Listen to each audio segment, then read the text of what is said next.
Fill her up. You're listening to the Gas Digital Network.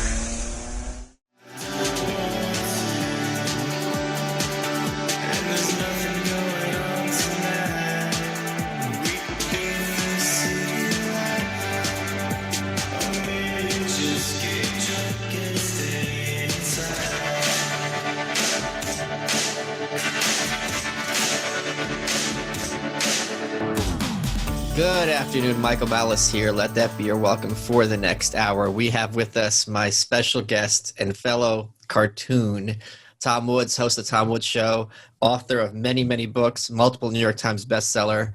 And welcome to the show, Tom. Glad to be here, Michael. So why are you laughing? Well, sometimes I have people on under tragic circumstances, like there's a war, so I have some guests on. But here we can speak under pleasant circumstances. We're not talking about lockdowns or COVID. It's something happy for a change. I'm watching have you watched it yet, the cartoon? So let's discuss our cartoon. We have a show called The Politically Incorrect Guide. We did 10 episodes. They're being doled out over the course of 2021, like so many vaccines.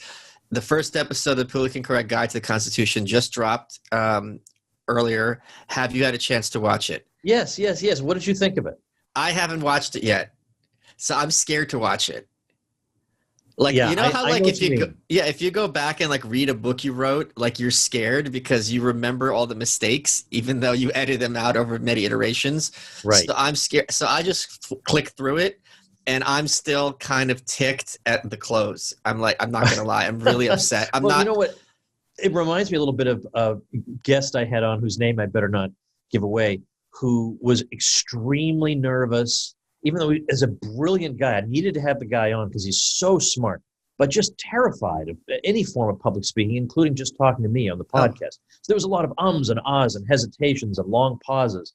And I thought, well, I know my audio guy's a miracle worker. I'm going to get charged 3 times the rate for this episode, but I know he's a miracle worker. And after it was all done, the guy listened through to it and said, "You were right. I sound like an MFing genius on this episode." So I think our team does the same thing. I know. But see, my girls might watch this episode, Michael. Okay? No. I'm making the face because the guy was oblivious to the fact that it got edited.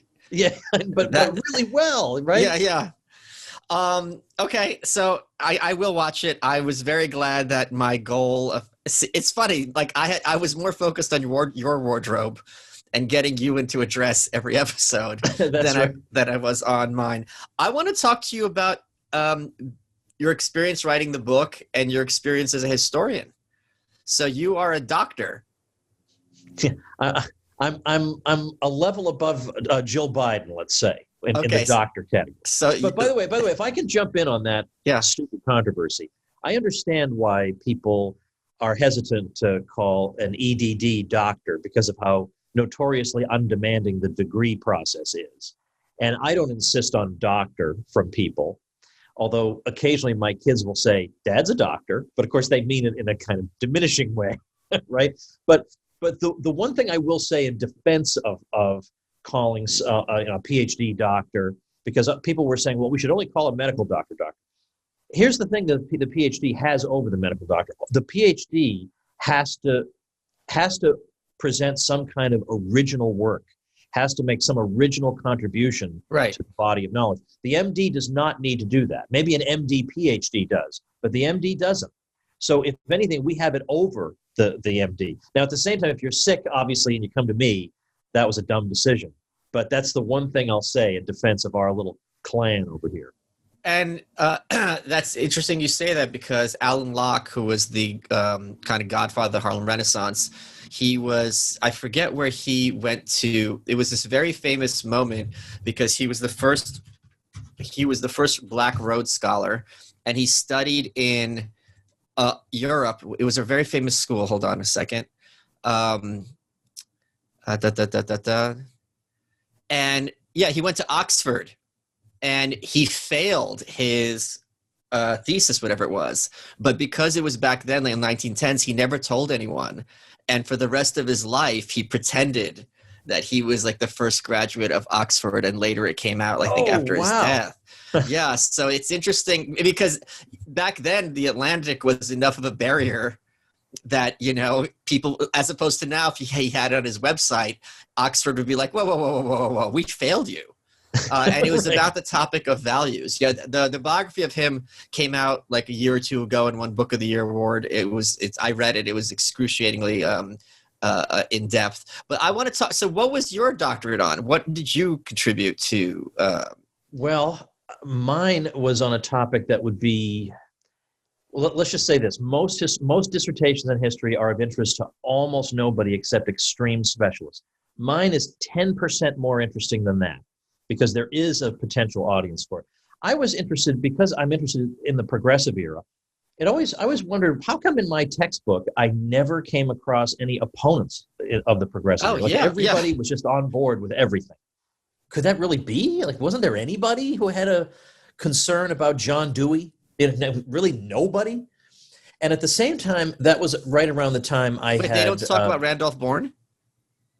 I didn't in this, only because I was talking. I picked 5. No, but like you said, categories. They don't mention him. He was a big enemy of Dewey at the time. They pretend he didn't exist. Oh, well, okay, but it's a handful, and even Bourne was coming at it from a more or less left-wingy perspective. Yes, correct. He was a great guy, and I love him. Yeah. What I found, this was right at the time that I was interested in Catholicism, because I had just converted to Catholicism, and it turns out that the American Catholics at the time were so hardcore anti-progressive that John Dewey went to the extreme of saying that basically the Catholic school is one of the great threats to democracy, because it's not teaching kids to be open-minded, and if the elites tell you one thing today and another thing tomorrow, you got to be ready to switch with the times. These people aren't.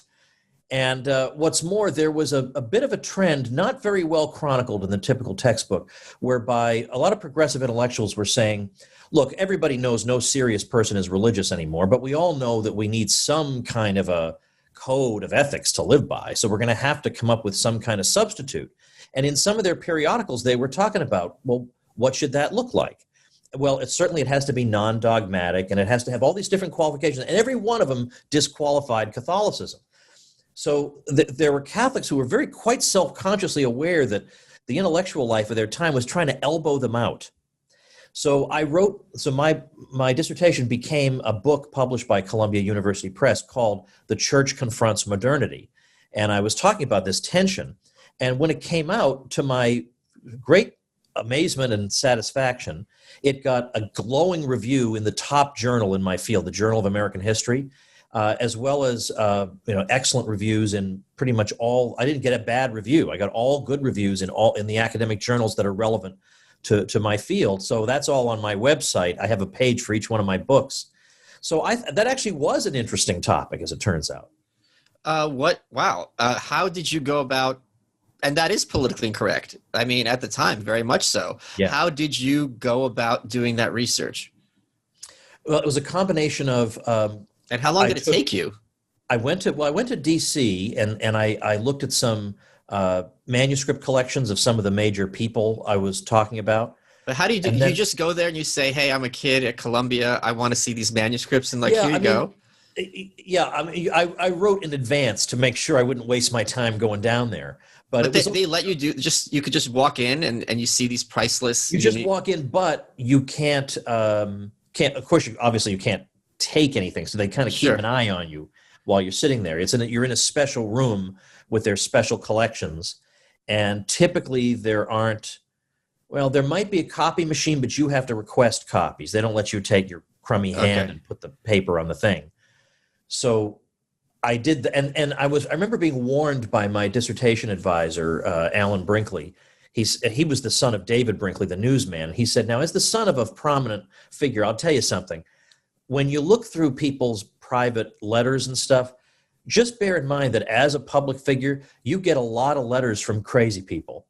And there's a good chance that they've saved some of those. So just be ready to sort through a lot of shit, basically, which indeed I did.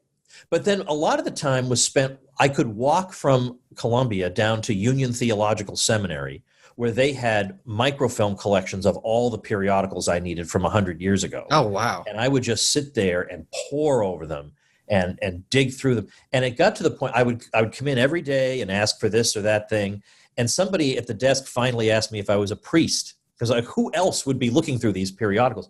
And I said, do I dress like one? And they answered, like, they couldn't believe that was my answer. They said, do any of them dress like one these days? Yeah. Wow. So how long did it take you to put it together?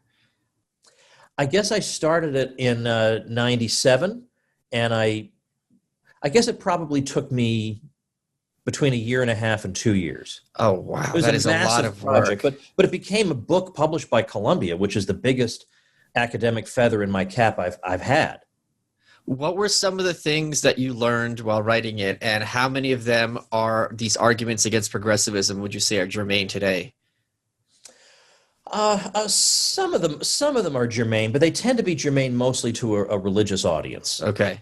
They would say, if you look through progressive education, some of them were saying that there should be some kind of a center around which the other subjects pivot. And for some of them, it was of all things geography. And, obviously the church would say, well, we have an idea of what ought to be at the center, and it's not geography. Yeah. But they were willing. Here's the thing. They weren't saying absolutely everything that every progressive said is wrong and stupid and should be rejected. Most of them were trying to convince other Catholics that, look, just because somebody we don't like says something doesn't mean we can't learn something from it. Just emphasizing rote memorization of things is really not probably the best method educationally, and certainly in our religious education, it's not going to fill you with a love of the faith if it's simply a list of memorized formulas. So we can learn something about so-called child-centered education. There are some things that we can take away from it. Of course, then also I wrote about pragmatism in philosophy, and the Catholics had a critique of that. I have a chapter on this thing about whether it's possible to devise a secular ethic that's really binding on people, that people would really feel compelled to follow. And of course, the part of the Catholic response to this was that it's all well and good to come up with a list of rationally derived ethical obligations, but the problem is, what do you do in that situation where you can do something quite evil and you know for a fact you're going to get away with it? Is that list of ethical obligations going to stop you? Now, to play devil's advocate, literally in this case, I may point out that there are a lot of Catholics for whom religious demands are also not sufficient to stop them from doing evil when they're presented with the opportunity, right? So anyway, so I think some of it is usable and interesting, and in fact, I think the thing I liked the most about the Journal of American History Review was that they said that I had opened up an area of research that needed to be studied further because I was digging up arguments that hadn't been had in 100 years. We hadn't heard another side to them. But also it showed the tension that Catholics lived in, where on the one hand they have to believe certain things about the truth of their faith, but on the other hand they're trying to fit their way into a society that's believing that we have to put all that aside and just trying to get along on a lowest common denominator basis. So that was what I devoted myself to for quite some time. Did you come across their views on the social gospel? Was this a concern of theirs? I imagine must have been enormous. Yes. Let me very much. Let me explain. I think it's safe to say. I guess you're talking. Although I think, I beg your pardon? I guess you're talking. I was just going to explain to people what the social gospel was, because I think that's feel free. Way background. Thank you. The Tom Woods Show. So one of the things that you and I think me more than you, that really gets my goat is how conservatives, which are portrayed as learning the lessons of history, are often completely oblivious to it. And one great example of this is the expression, which sounds pretty nice and innocuous to anyone, what would Jesus do? Right? And we should basically ask ourselves, what would Jesus do, and live accordingly. Well, that actually didn't come out of nowhere. It came out of a book called In His Steps by Charles Sheldon. I just spite funded a copy of a book he signed to his sister. And he was an explicit Christian socialist.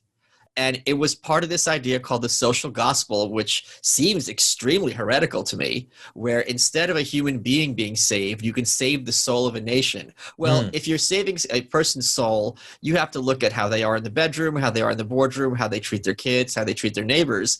If you're looking at a nation and you're trying to save it, nothing is outside your purview. And it really is this back door or front door to totalitarianism. And I would imagine the Catholics would find this just monstrous. Yeah, they did. And I think it is safe to say there was no Catholic social gospel movement. Now, that doesn't, some people will take that to mean that Catholics weren't interested in passing regulatory measures, which some of them were, but that's not the same thing. They may have thought that contributed to the common good, but they weren't going along with people like Walter Rauschenbusch, who took the opinion that we need to move beyond this idea of individual sin, as sin as being something committed by an individual against another individual. We have to think about social sin. We have to think about, what would Jesus do? Well, he'd want to regulate the railroads, these sorts of things. So they're going to fix your gaze on more earthly, temporal things as opposed to things that are eternal. So when I had a chapter on what a lot of the Catholics thought about economic questions at the time, they were very much at pains to distinguish themselves from these other folks and saying, we're keeping our eye on the ball. We're not saying that we're going to bring about the kingdom of God on earth through government regulation. That's not what this is about. Hey guys, Michael Malice here. Today's episode is brought to you by Sheath Underwear. They are the most comfortable boxer briefs I have ever worn. I'm in them right now, as you could have guessed. If you go to Sheath Underwear, SHEATH underwear.com, and use promo code Malice20, you get 20% off your order. Here's what makes Sheath Underwear unique. It's made by a former vet who spent time in the desert. Sheath has a special dual pouch technology for the guys to keep your parts separate and dry and comfortable, even in the heat. Try it. You'll be like, what is this crazy person on this podcast I'm listening to for no reason saying? And then you're like, oh, these are the most comfortable boxer briefs I have ever worn. And there's something subversive about having your underwear handle you while you're sitting in a business meeting. Trust me on this. If you go to sheathunderwear.com and use promo code Malice20, you get 20% off your first order or any order. And you'll be thanking me. And I will be saying you're welcome. Let's get back to the show. Ayn Rand, there were two philosophers she liked in history, one of whom was Aristotle. The other was Thomas Aquinas, the great scholastic. It's really hard for us to sit back and be like, well, so this drives me crazy, and I'm sure it drives you crazy. We're like, well, if Lincoln was around today, I'm sure he'd agree with me on A, B, and C. And, well, this person's bad, so I'm sure they disagree with me. And it's like, this person's one of the great geniuses of all time. You don't know what they're thinking, and you don't know how they respond to contemporary times. Right. But in this one, I think you might be able to answer the question reasonably. Why do you think Rand, who was a virulent atheist, was such an admirer of Thomas Aquinas? That's a good question. Well, I think because for a couple things. Obviously, his emphasis on reason as being an arbiter of disputes, but I think also his willingness, even though he had a particular worldview that he was willing to defend against anyone, he would look for the truth wherever he thought he could find it. So that means he would cite Maimonides. So he would look to Jewish thinkers. He would look to Islamic thinkers too, whom he would also cite.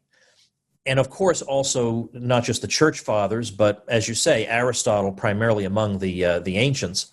And so there's something admirable about somebody like that. And secondly, that he's so thorough in the way he investigates each question. There are thousands of questions in his Summa Theologiae, and in each one, he poses the question, he lays down what his position is, he considers possible objections to that position, he then answers that position and then elaborates on what his own view is. And he does this thousands of times.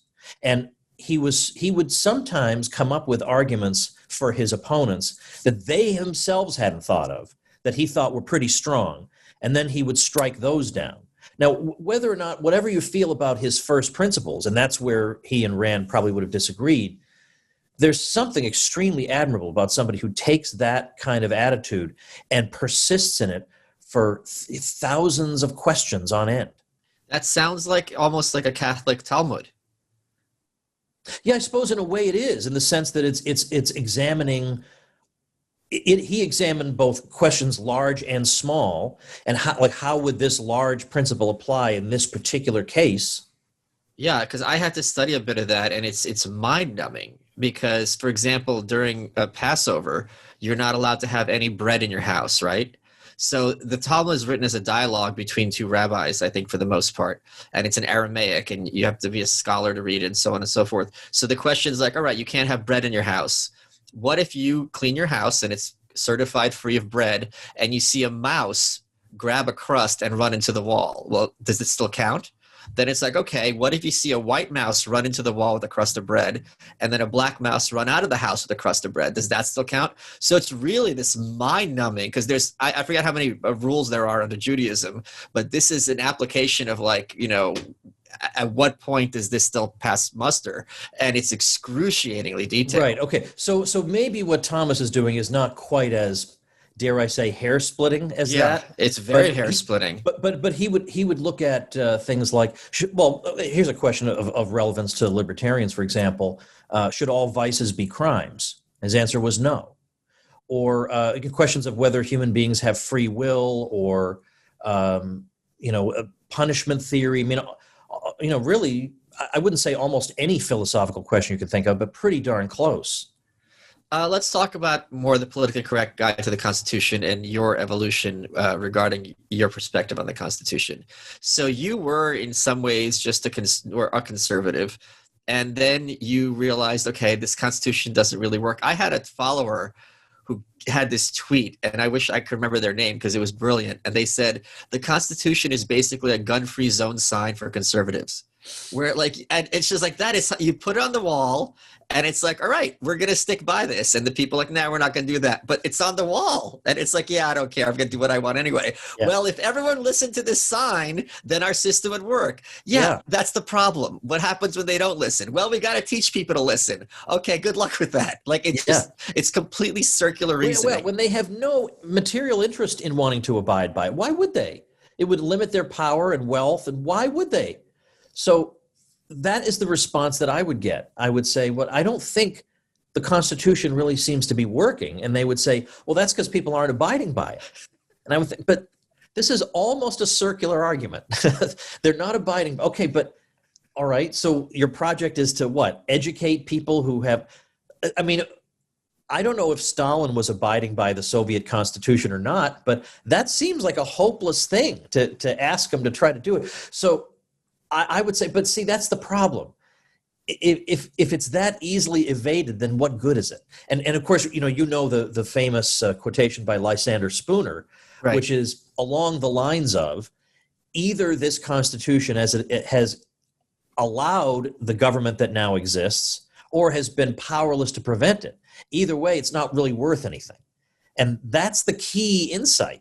And incidentally, I could think of some institutional changes you could make to the U.S. government that would at least put some additional barriers in their way. Like, if I were to change the Constitution, for example, I wouldn't just change the phrasing to clarify what the General Welfare Clause means or something, because they'll get around that too.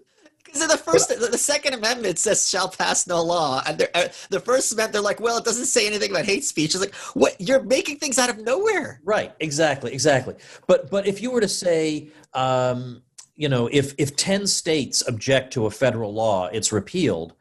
Well, that's an institutional change that could, do something. But just changing the wording, or let's clarify interstate commerce, then we'll stick it to them. They'll figure out some other way. Of course. What was that case under FDR where the guy couldn't grow his own wheat? Oh, Wickard versus Filburn. Yeah, where basically the guy was growing his own wheat I think it was for his own use.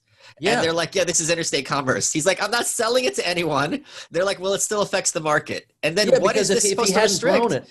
If he hadn't grown it, he might have bought some in interstate commerce. Yeah. So his abstention from buying interstate commerce affected interstate commerce. Right. Yeah. So so what was there like an epiphany? You and I have discussed this before, but for people who are familiar, was there this big epiphany moment for you when you're like, wait, the Constitution is not working, or was it a whole process? And when did that happen?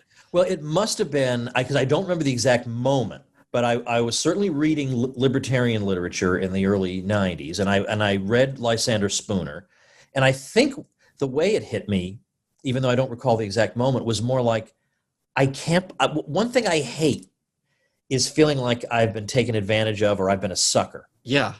And I feel like this thing has made me a sucker. I've been sitting around fruitlessly saying, we have to just abide by this document. Okay, but that's not doing anything.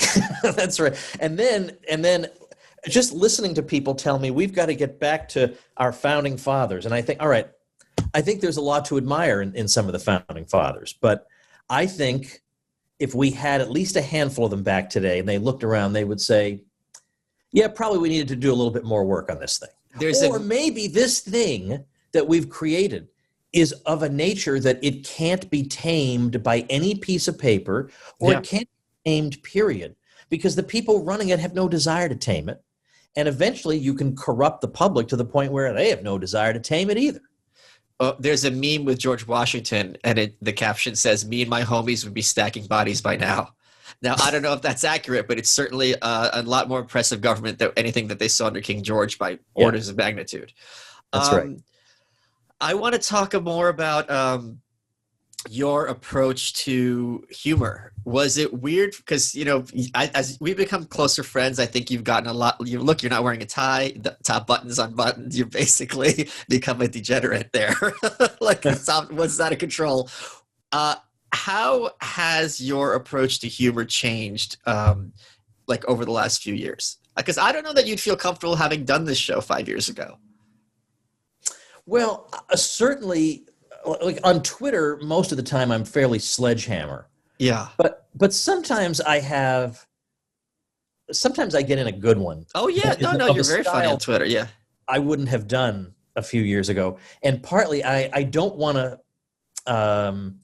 By associating myself with you, I don't want you to take the blame for my boomer malice, which is what I am. I'm the boomer malice. That's Dave Smith. But in a way, sometimes I think to myself, all right, look, Malice wouldn't have written this pedestrian tweet, all right? Now, not that I'm going to sit there and just wait till I think of one that you would have written, but surely I can do better than this, honestly, is what I occasionally think. There's got to be a zinger here. There's got to be a zinger. I can never be exactly your kind of humor for reasons I've explained. And not just that I don't do the dark humor stuff really, but more that when you're trolling somebody and, like with the Berlin Wall having been built by the Nazis or some crazy thing, and they're desperately trying to convince you of the truth, and you're just digging your heels and making it worse and worse and worse. I can't do that because I can't let people like that, even for a minute, think they're smarter than I am. I can't have them think they've gotten one over on me. Let's talk about something that happened to me on Twitter yesterday, which I want to hear your opinion on as a historian.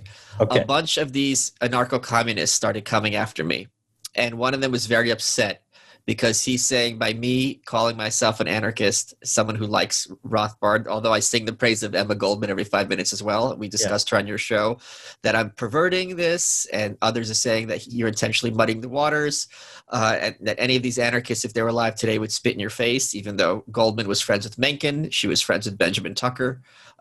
So I said, can we at least agree that Charlie Kirk is the closest thing we have to a modern-day Alexander Berkman? So for people who know the history, they'll know the history. Hey guys, Michael Malice here. Want to tell you about Blue Blocks. They're blue light glasses. I certainly spend way too much time staring at screens, and it gives you eye strain. What Blue Blocks does are these blue light glasses that block that light that causes eye strain. They've got 40 frames to choose from. They look cool, and they stop you from feeling terrible after looking at your computer or your phone all day. Plus, for every pair you buy, they donate reading glasses to someone in need. If you go to blux.com/you're welcome, you get 15% off your order, or just use the code welcome. That's all you need to remember. It'll get your energy back. You sleep better.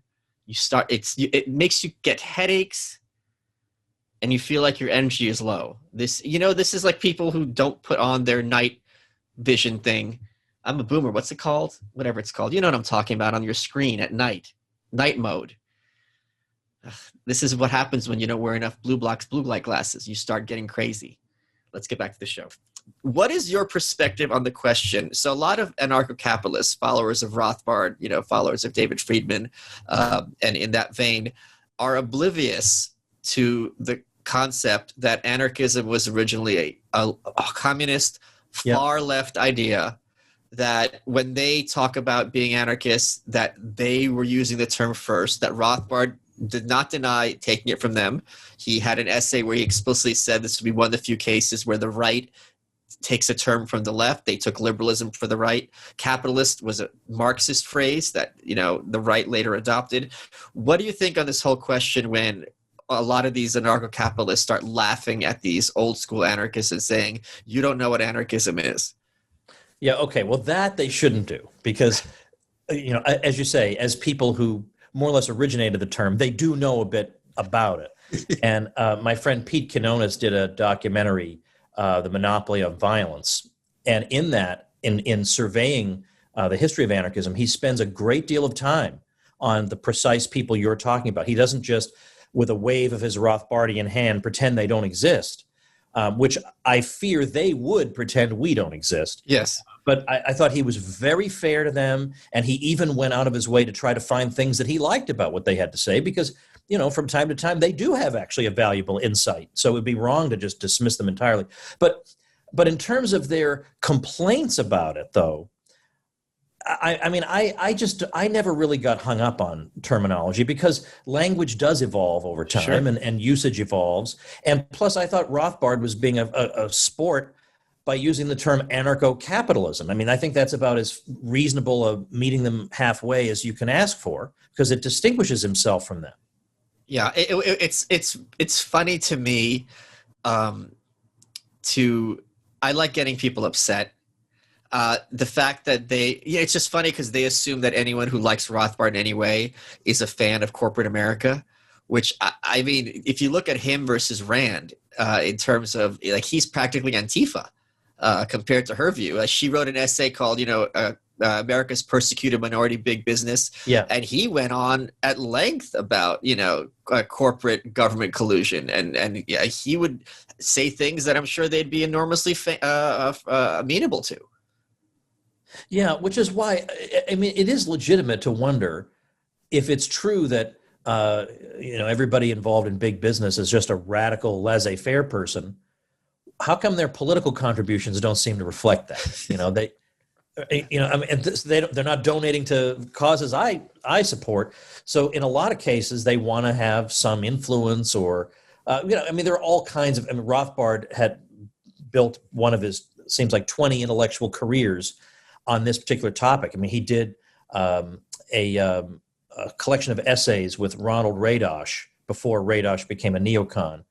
And it was on war collectivism in World War I, and about what the corporate government relationships were like, and how these became precedents for the New Deal, which was further advance in government power. So it is naive to say that it's the innocent put upon private sector against the government sector. But on the other hand, occasionally you do run into, there are genuine entrepreneurs out there who genuinely want to serve the public, who are being abused by the system. Oh, yeah. Well, we saw that in 2020. Every mom and pop, it was a sustained attack with government corporate collusion to watch these businesses both physically be burnt down and then driven out of business by the power of the law. This was, this was the nightmare writ large. And as the public cheered, the talk about in terms of centralization of capital, we have never seen anything like this. Even during, I wonder if it was even worse than during the New Deal or during Wilson. And I'm not even arguing, because I don't think there's any basis for it, that there was an express collusion between Amazon, Target, Walmart, and the government. But what I am saying is, if there had been express collusion, it wouldn't look any different from what actually happened. Yeah, right. Yeah, it doesn't have to be. I was talking to Justin Amash, and basically as soon as you start talking about this, he's like, "Oh, you're saying it's a conspiracy?" And I'm like, if a bunch of kids went to Mises U and then they all had to write editorials, you could pretty much guess what their angle would be and what issues they would find important. And that's not a conspiracy at all. It's just people are taught the same things and the same priorities and the same values. And then once they're intelligent enough independently, they will basically, develop the logic of those to their similar conclusions. Right. So, I mean, the Council on Foreign Relations, for example, is a place where people say, look at all these terrible people. They all belong to the Council on Foreign Relations. That's the locus of evil. And it's almost as if once they get in there, then they start conspiring. But it's the other way around. You get invited to the Council on Foreign Relations because you already agree with them. It's not like that's where you just innocently, without knowing what it is, you join there, and then they brainwash you until you become a conspirator. You don't get invited unless you have the same mentality they have. There was this book by David Brock before he turned into a far left apparatchik. Called The Seduction of Hillary Rodham. And basically it talks about, how she was a Goldwater girl and then she got brainwashed by this professor who made her read Saul Alinsky, who she did her I know it was a dissertation or thesis on, and so on and so forth. And it's like, it's almost inevitable that you go to Wellesley. It's not like she's going to be leaving Wellesley as a Goldwater girl in the late 60s. That's not a thing. Right. Yeah. Especially like during the era of Nixon and so on and so forth. What sort of pushback, what's it like for you when you engage with conservative audiences or with your audience when you are critical of the Constitution? Well, I'm going to be finding out soon because my audience has grown a lot since the virus the lockdowns stuff. Because I've been writing about it and I've had a couple of videos that got a huge number of views, and in those videos, yes, I promoted my ebooks. And I'll tell you something, that gave Old Woods a banner year because I doubled my email list in a matter of 6 months, which is 2 times unless zero your list is made of 0. 5 people, doubling it in 6 months is hard to do. Yeah, okay. Of course, yeah. So far now, I took a little bit of a baby step to see. All right, I have a lot of these new folks. I get a lot of feedback from them. My existing subscribers have probably written to me in the past, some of them. I don't expect people to write to me, but sometimes I'll send out an email, they'll write, and they'll say, this was a great issue, and you're really helping me. But these folks, because they're brand new, they've never read me before, I get so much email a day. Oh, this issue was the best one ever in my newsletter. And that's great. So I sent an email. This is a few months ago. They've probably settled down by now. And I was critical of Charlie Kirk, and I don't even remember why. But it was just, maybe it was, we were talking about that Catholic school. What was the name of that school in Greater Cincinnati, Kentucky? Covington? Catholics at the Covington. mall. Covington, right. Yeah, I think you can't hear me because of your mic when you're talking. I think it cuts off the audio. Oh, sorry. Okay. No worries. Well, the Covington thing, somehow it came up again. And I just gave as an example, there were certain people in Conservatism, Inc., who, when that story initially hit and all you saw was the 10-second clip, immediately knew what side they were on. And they were going to make sure everybody understood that this is insensitive and racist and blah, blah, blah. And Kirk was one of them. Is that true? And then later he said, yeah, and Ben Shapiro too. Now, they apologized. Wow. But then they came back and said, oh, well, I shouldn't have done that, whatever. And so the point I was making was, but you see, the thing is, your opponents don't act like this. They don't immediately say, oh, I better take the right-wing position so everybody understands I'm respectable. They don't do that to people more or less on their side. Who are burning down buildings, yeah. So I got pushback from people. You're just jealous of Charlie Kirk. I thought, what? Of all people on earth to be jealous of, I have a great life. I do not want to be Charlie Kirk. I have a text from you right here. Are we ready to start taping the show? By the way, I wish I was Charlie Kirk. In those words, I'm looking at it right here. Forget confidentiality with Malice. And you misspelled his name. You wrote K-E-R-K. So look, if Charlie Kirk generates that kind of a response, who knows what the Constitution's going to do when I talk about that. So we'll have to see. Hey guys, today we're welcoming back IP Vanish to the show. What is IP Vanish? It's a virtual private network, VPN for you boomers. It's a super important tool that helps you safely browse the internet. You could use it on your computer, your tablet, your phone, everything. When you use a VPN, your data is encrypted. It's important because what you're doing on the internet isn't my business, and it's no one else's business either. IPVanish helps you remain anonymous and secure on the internet, which is something we could all use. If you go to ipvanish.com/malice, you could get 65% off. It's just $3.49 a month or $28 a year. Here's what you get with IPVanish. Anonymous IP addresses. Your personal IP address can't be tracked. Circumvent any online censorship. Get protection when using public Wi-Fi. And 24/7 support. Email them, chat with them, call them. They're there to help, and you're getting 65% off. Not too shabby. If you go to ipvanish.com/malice, you can claim your 65% off savings. Show these guys some love. They're repeat sponsors. And remember, it's ipvanish.com/malice to get the deal and start protecting yourself online today. Let's get back to the show. You have talked to conservative audiences about the Constitution. What would you say are your most effective arguments in getting them to look at it in a new light? Well, generally when I've been invited to talk to them, the first talk I give is not forget the whole Constitution. I just lose them. But what I have done in my first talk, though, is tell them that the Pledge of Allegiance should not be said. And I've said that to Tea Party groups, and I've explained to them why not. And I remember thinking, in fact, I was at an event with Michael Bolden from the 10th Amendment Center, and it was a right-wing Tea Party event probably 10 years ago. And he got up and gave a rip-roaring speech about how if only gun owners could show some of the stones that the weed people in Los Angeles have, where they're going to have their dispensaries come what may, regardless of federal laws. And so he starts off by saying, imagine a world where, and he's talking about people just continuing in the face of unjust laws and whatever. And of course, they're thinking he's talking about gun people. And then he reveals the terrible truth. He's talking about the weed people. And then he sits down and kind of smugly, wonders, how am I going to top that? And I said, just you wait. And I got up there and told them not to say the Pledge of Allegiance. So what were your arguments? On the Pledge of Allegiance? Yeah. The main one that I try to get them on, it's not, just that it was written by a socialist and the usual kind of almost boomer libertarian arguments against it. But after I explained to them just the incontrovertible evidence that the U.S. was understood as being a collection, a plurality, a collection of societies. The United States in the Constitution is referred to in the plural every time it's referred to. Oh, yeah. And then I went through the history of treaties that were entered into and in the early Republic or even in the Revolutionary period. And I mean, I have evidence, coming out my ears on this and saying that one of the great scourges of modernity is this modern indivisible state that cannot abide any other power center being equal to it.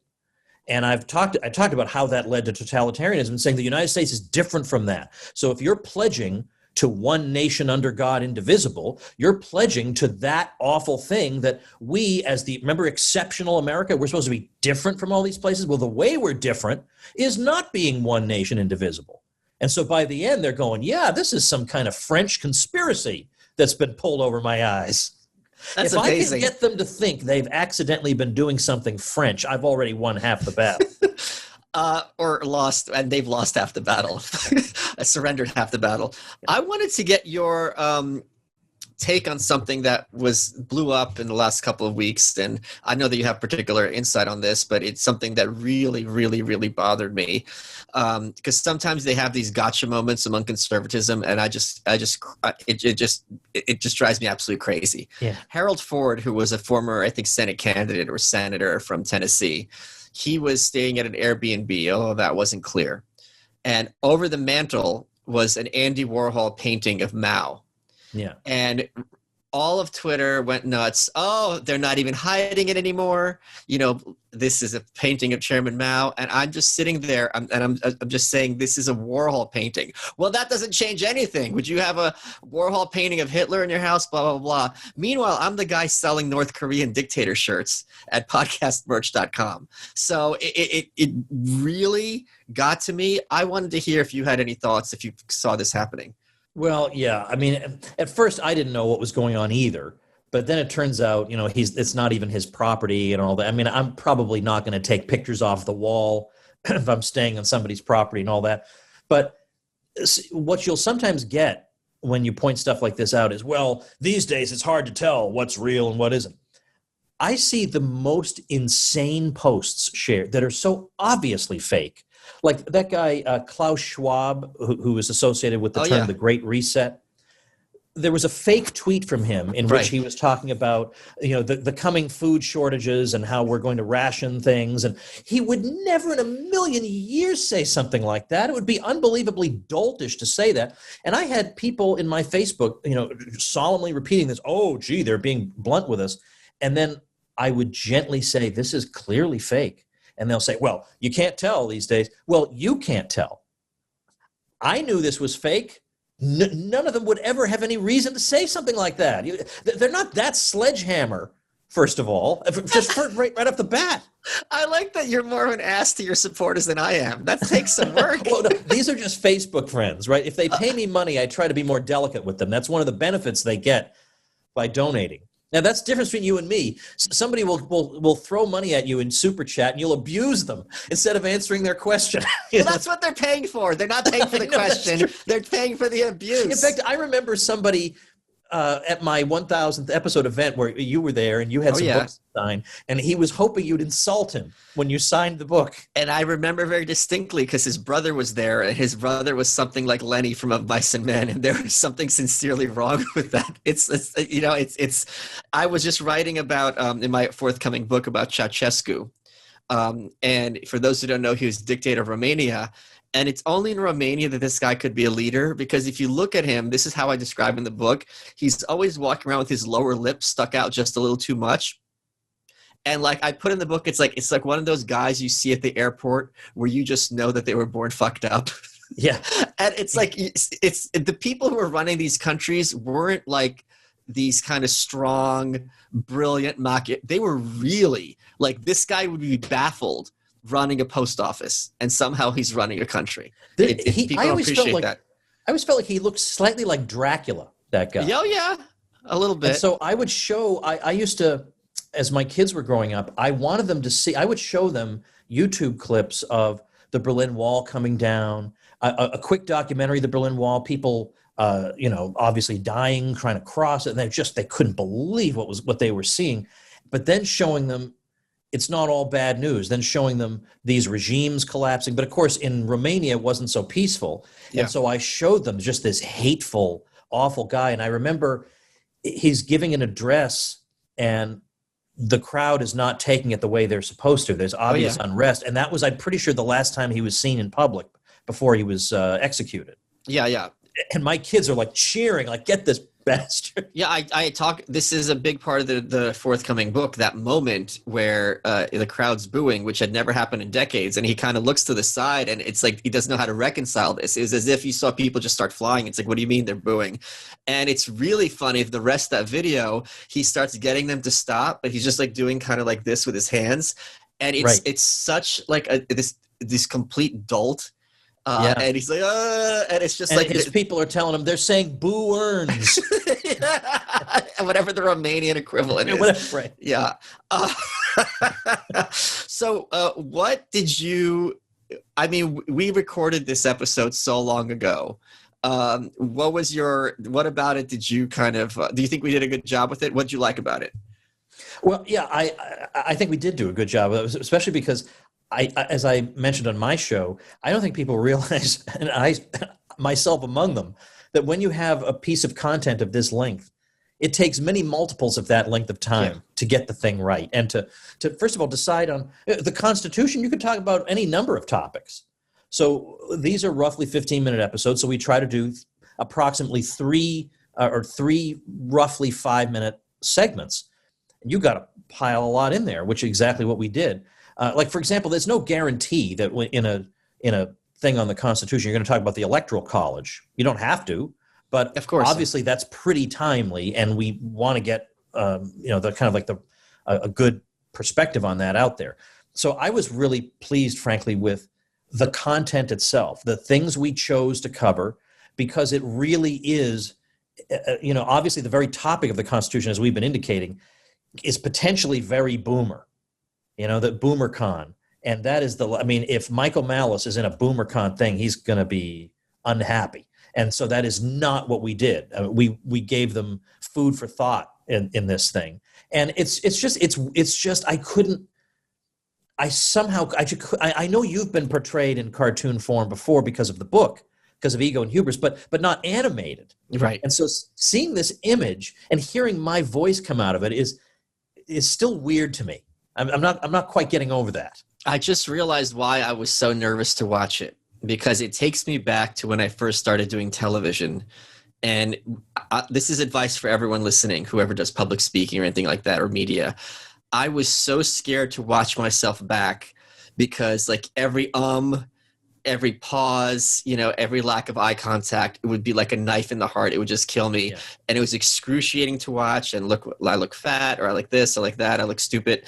And after a while, I want to hear your advice on this. After a while, you can watch it objectively and it's water off a duck's back. But it took a long time, and this is, I think, universally the case, where I just couldn't handle watching myself doing TV appearances, even though I knew I had to in order to improve. And I think this is taking me back to that, because this is the first cartoon, and I'm like, oh my God, this is going to be terrible. I'm scared to watch it. What advice would you give to people when they're first starting out with media or public speaking? Because they're going to have that same kind of excruciating feeling, and it's horrible. Yeah. Well, I'll tell you, just first of all, I would start with honesty and say that I did a 13-program series for a Catholic television network, and I still can't watch it, even now. Wow. I can't watch it. Okay. Not because it's bad. It's just I just can't bring myself to, because it's one thing if I'm talking to Sean Hannity or something for 5 minutes. Well, that's one thing, because it's a really rapid give and take, and you don't even have that much time to screw up. I mean, you have to just go. This was a series where for 13 episodes, for half an hour, it was just me talking unscripted for half an hour. I don't think I want to watch that, even though people tell me they love this series. But as the person producing it, I can't bring myself to watch. So given that I can't follow my own advice, at least on that, bear in mind, okay, you are going to need to do it if you ever want to improve, as you said. Yeah. You have to, because you're going to have verbal tics and other kinds of physical tics that you're not aware of until you listen to yourself. And I still have them, and they make me crazy. But there are people, we've all sat in an audience where there's a lecturer who has a really irritating tic, like at the end of every sentence, it's okay, or all right. Yeah. And every, okay, a few times, but I've seen people where it's every single line. They don't even know they're doing it. And if you don't watch yourself, then I know you're fearing that, that thing I did in the recent past is not so good. Okay, but you got to suck that up, because if you don't look at it, you could be shitty the rest of your life. The next 100 of them that you do, people will be, snickering and whispering about you. So that's the key thing. I actually devoted an episode of the Tom Woods Show to my speaking tips. And I think I talked for 40 minutes. And by the way, it reminds me of when I think I forwarded you this email I wrote about when I had Dave Smith on the Contra Cruise. And I said, can you do a breakout session on comedy and just talk to us about comedy and, just something simple about just how you write a good bit and how you know it's a good bit or whatever. And he said, I can try, but I don't think I know anything. I just have instincts. I just act on them. All right, well, try it anyway. And for an hour, he's just one insight after another came out of it, because some of it's implicit knowledge you don't even realize you have. And so I realized that after people were asking me, do you have any public speaking advice? I thought, nah, I just do it by instinct. Then I turned my microphone and I started talking about it. I couldn't shut up. Yeah, Dave Smith is the comedy what Tom Woods is the comedy. That's a great analogy. Don't tell Dave. I stole that joke when Drew Carey was being roasted. Someone went up on stage and the joke was, Drew Carey is the comedy what Mariah Carey is the comedy. It's such a good line. That is great. That is a great joke. Whatever happened to Drew Carey? He was very prominent in libertarianism and he seems to have vanished. I know he hosts Price is Right, but does he still do any work in that space? If he does, I don't know. I mean, he was generally in the Reason orbit. Yeah. And I think we actually approached him to narrate the Bubble documentary that we did about the 2008 crash, and we couldn't. I don't remember what happened with that. So yeah, I don't know what he's up to, but the Price is Right gig is a pretty good one. But I don't know what he's doing, if anything. What episode that we did would you say was the one you're most looking forward to people seeing? Was it the one maybe it's a tie? Was it the one where you defend? Don't do that tie thing to me, because now you're just messing with me. It's like with my polls. Which of these do you like the most? Well, it's a tie. No, you have to pick one. I love your polls. How you exclude people who can't deal with a binary choice. Yes, or a forced choice. Yeah. Well, probably public education then. Okay, why don't is that? you feel the same way? Because I'll tell you why. Because we have an episode on the Great Depression. Okay, now we take sort of an Austrian view that's a little different from the mainstream conservative view. Most conservatives don't know what the mainstream, if we tell them this is what you're supposed to believe about the Great Depression, they'll just say okay and do it. I'm sorry to sound like this, but that is a fact. Yeah. Or the Supreme Court. It's not a boomer episode on the Supreme Court, but still it's a topic you would expect. So public education is not so much a topic you would expect, because even if you did expect it, you would kind of figure, oh, they're going to talk about school vouchers or something like that. Something's safe, but this is not safe, because a lot of these other topics, yeah, I bet a lot of conservatives will, enjoy them even if they don't agree with every one of them. But when it comes to public education, even like the conservatives want to send their kid down to the, they're just going to run for school board and they'll fix the problems there. They think of it as being a part of American life. Yeah. I mean, this is part of your civic duty. They cannot imagine that you would have any fundamental non-policy based objection to it. So I think this is the one that makes heads explode, and that's why I look forward to it. Well, it's also fun when you're watching you defend child labor. Oh, it's been so long. I've forgotten the greatest hits of this series. Yeah, that was a good one. Also, when we go to Russia, it's fun. Yes, that is good. The motherland. Yeah. So that's gonna. I really, really hope it's opened up for July, because I really want to do this trip, as I've been talking about now for almost a year. From what I saw the other day, internally it's fairly open. You can go to theaters and cinemas and restaurants and bars, and no capacity limits on bars and stuff like that. It's just a matter of getting in the first place. Right. Because when I saw how open it was, I myself actually seriously looked into, I wonder if I could go visit. Not yet. They'd use you as prey, Tom. Don't do it. I'm not kidding. It's not a fun place. I shouldn't go? You don't go until I go. Right. and give you the lay of the land. That's a deal. I think, yeah. So hopefully it'll happen in the next 6 months. So that's going to be. It would really bum me out if I can't do it by July. If I have to take this kind of mark of the beast vaccine, if that's the price, then I guess I'll do it. So, okay, Tom, we are running out of time. What has been your favorite part of this episode? Well, if I say reminiscing about my dissertation, that'll seem weird. Actually, I think the most recent point we made about why the public education episode is going to be great made me happy, because it made me it reminded me of what's great about our series, is that it's unpredictable, it doesn't really follow a party line, and it crosses lines that nobody else really crosses, and that's what we're here for. You are welcome.